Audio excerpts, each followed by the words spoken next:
umumama niyo mpamvu ubona ari umumama nyine entrepreneur like mompreneur naho byaturutse ako ngako karagaciyemo. We celebrate you. twabonye women rights. The best time to do it was yesterday, ariko yesterday yararangiye. But the best time to do it uhorana excuse zatanje. Biki kikubuza kujya muri gym n'igihe wahera unayisabisha inguzanyo utangire cyangwa uyereka umujama umubwira uti ndabura aho desa yanyongerere like abakobwa bafite amabuno manini, ingo zasenyutse like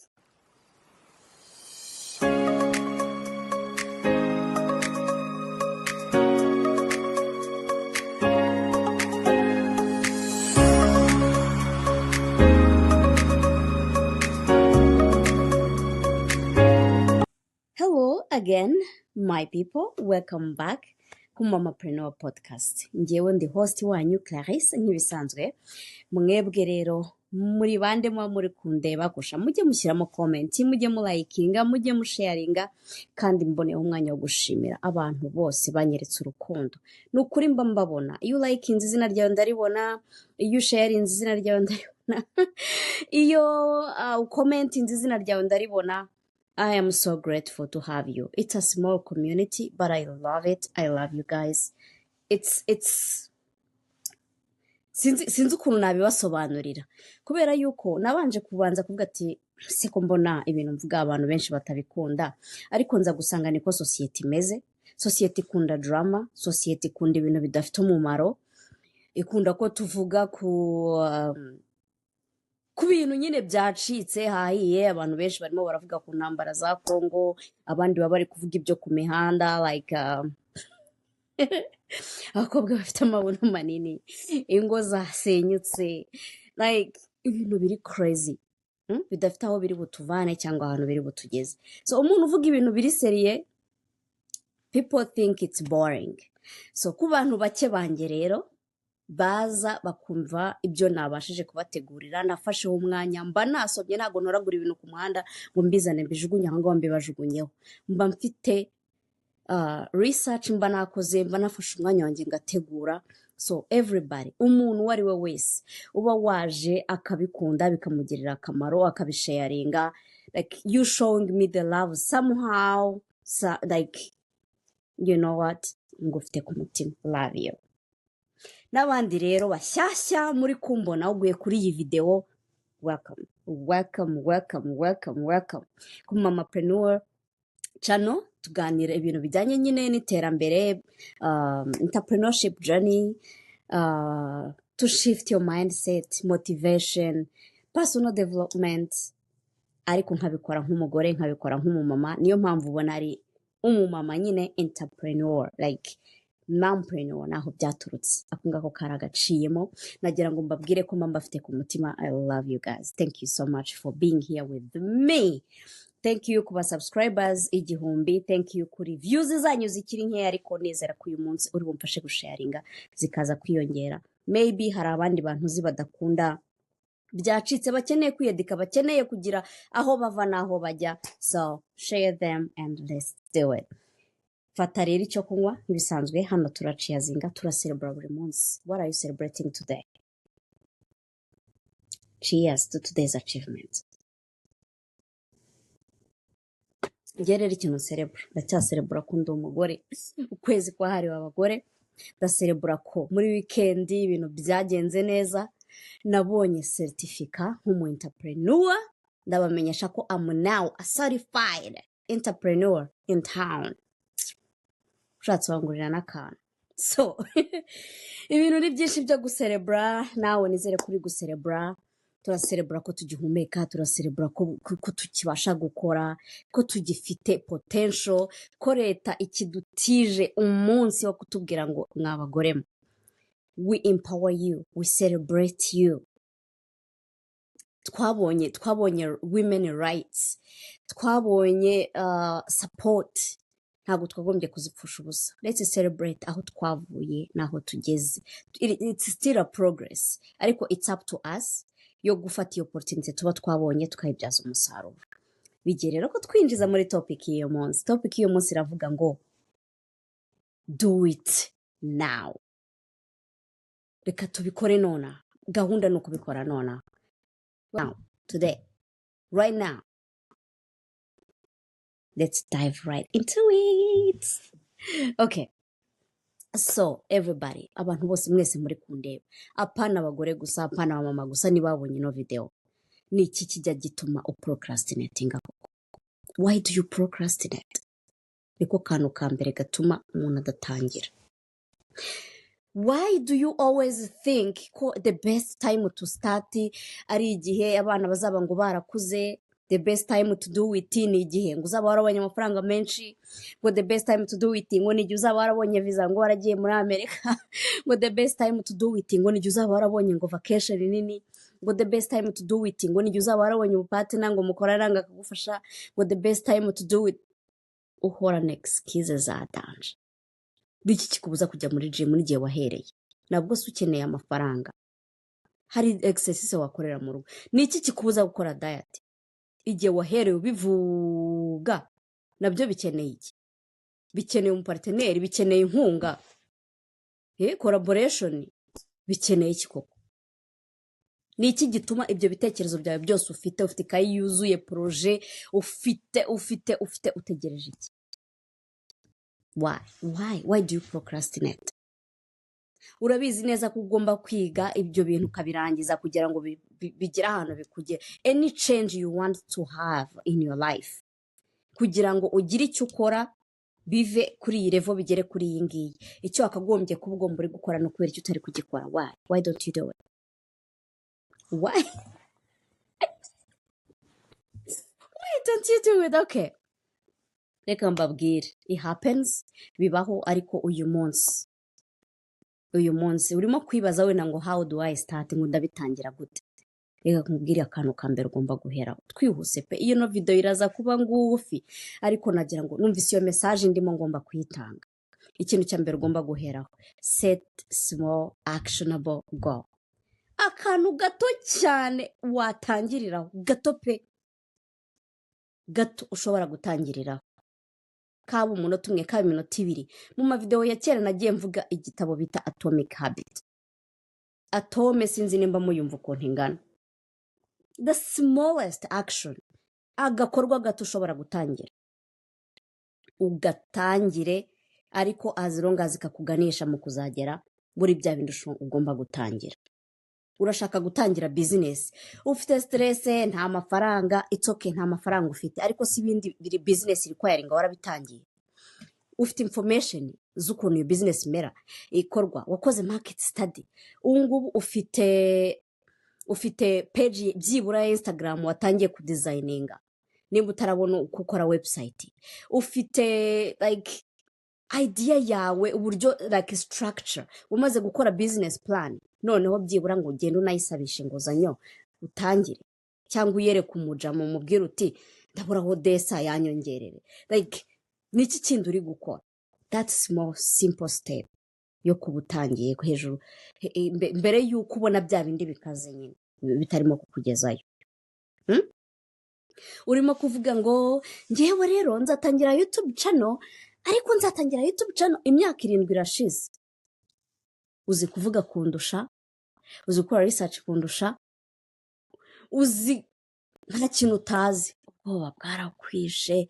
YouTube channel mana yanjye babihera he, bigenda gute, bazagira gute, umva ufite ibintu nka miliyoni bikuri mu mutwe byakubujije gutangira.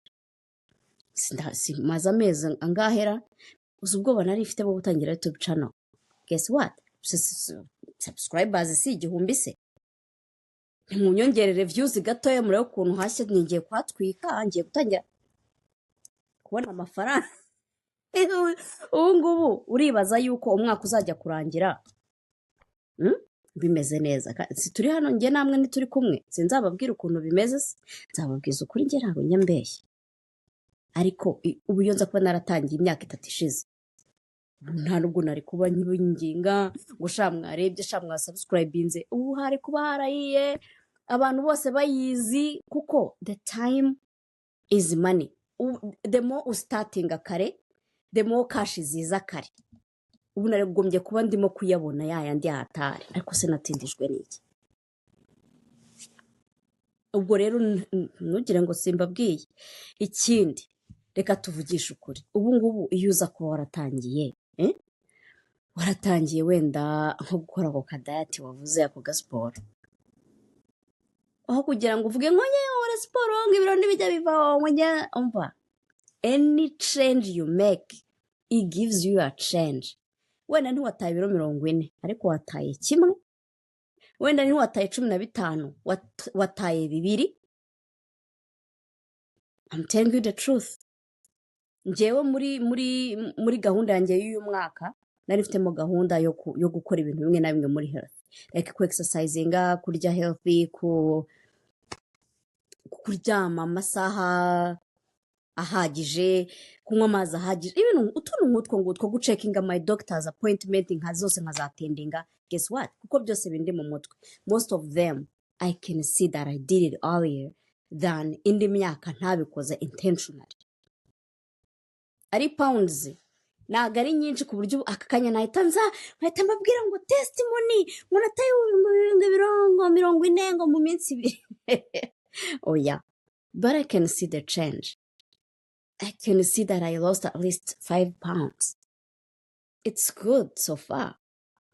I can tell you ko tugeze mu kwezi kwa 3, doctor's appointment zanjye hafi ya zose ngiye kuzirangiza. Nsigaje dent w'amaso naramurebye, family doctor naramurebye, gynecologist naramurebye. Kera hari igihe najyaga nibagirwa ku buryo nshiduka wenda ngiye nko kureba nka family doctor wanjye nko mu kwa 9, ariko kubera ko ariyo plan yanjye mba mbizi nabipanze uyu mwaka, ndagira ngo izino energy mfite nzi gutransfereho. Let's do it. Do it now. Why do you have to wait?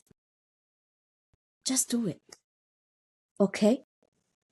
And then ikindi nakubwira, commit to imperfection action. Babarira wihangane nubwo utari perfect, ube committed. Nubwo utari kubikora neza, ube committed. Nabibabwiye. Iyi video yanjye uri kureba, urabona uraza gusangamo wenda amakosa, uraza gusanga harimo ibintu nakoze utemeranya nanjye, uraza gusanga harimo wenda writing utakunze, wenda ijwi utakunze, but guess what? I just did it. I did it. We do not have to be perfect. Tuzagenda biza. You know? Nta muntu n'umwe ujya wemeranya n'umuntu ibintu yavuze, ibintu yakoze, urumva? No mu mafaranga uzakora, ukore, azaza, urumva? Ntago ugomba gucika intege, urumva? Commit, just commit. The way you are, how imperfect you are, just do it. Okay? Ikindi noneho nakubwira, hold yourself accountable. Ntuzategereze undi muntu uza kubigukorera. Ndabizi ko accountability partners is the best thing ever. Motivational speakers, they are the best. Ariko umuntu wa mbere uguholdinga behind, ukubuza gukora ibyo ugomba gukora, ukubuza kuba ugomba kuba we, ukubuza kubaho ugomba kuburi, ni wowe. Hold yourself accountable. Iyibutse mu gitondo, byandika ahantu, kora iyo vision board, mana mpora mbivuga. Ubwonko burakora iyo wanditse ikintu, ubwonko bwawe burabukwibutsa cya kintu. Like, commit to yourself. Put it out there and just start. Nk'ubu ngubu ngiye kwa kane iyo hageze, mba mvuga nintabaha video narababwiye ko na uploadinga kwa kane, umva stress irampa. Niyo naba ndi busy gute, I just do it. It's me and me. It's me versus me. No competition. You're not competing with anybody. Just do you, do yourself, hold yourself accountable and just do it. Okay? Akandi kantu noneho nababwira ni kamwe, urumva? Ugomba kwihaga challenge ko kugenda ukora akantu kamwe. Wandika ibintu byose biri ku murongo, ariko uhere kuri kamwe. Actually, iyo niyo devoir mbahaye. For real. Iyo niyo devoir mbahaye y'uyu munsi. ugende uhere kuri kamwe gato cyane muri twose, agato nikavaho ukurikizaho akari mediyamu, nikavaho ukurikizaho ako gakomeye. Nibiba ngombwa ko ukeneye help, go ask for help, DM me. Ni ukuri umva ibi bintu mbivuga buri munsi, nyandikira nta kibazo niba ubona hari icyo nagufasha, sibyo? Genda umpe message kuri Facebook account, Instagram yanjye mba ndiho, everywhere, TikTok, anywhere utekereza ko ushaka kumpa like direct message, give it to me, I will support you. Njyewe ni uburenganzira nguhaye rwose pe, reach out to me, I'm here. Akandi kantu numva nakubwira uyu munsi, jya usoma ibitabo, personal development, shift your mind, shift your mindset. Ariko nkurikije ibintu mvuze uyu munsi, reka nkubwire ibitabo bibiri uzaheraho mu buzima. Cya kinini nari mvuze mu kanya cya Atomic Habit, please uzagisome niba ukunda gusoma.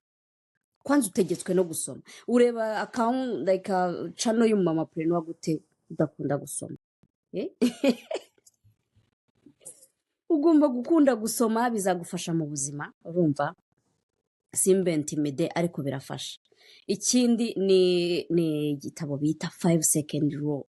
5 second rule niyo ya mbere izagukubita inshyi. Umva igitabo, usoma igitabo kumva kigukubisa inshyi, bari umva utabareba ari wowe uri kwisomera ukajya wumva uri inshyi ku mpande zombi. Igitabo bita 5 second rule nicyo cya mbere kibetinga procrastination. You have to count to 5 backwards nkuko baronshinga rocket, and you just do it just like that. Baha kwa devoir rero ukora akantu one at a time, agatoya like creating steps muri icyo kintu ushaka gukora, hanyuma utangire nonaha. Ubutaha nizere ko umuzamu ubuhamya niba mwaratangiye uyu munsi. Navuze ngo ndakora akavideo kagufi, ariko niyo message. Again, please share with your friends, like, and give me comments. I love it. Thank you so much. Nakagaruka. Bye bye.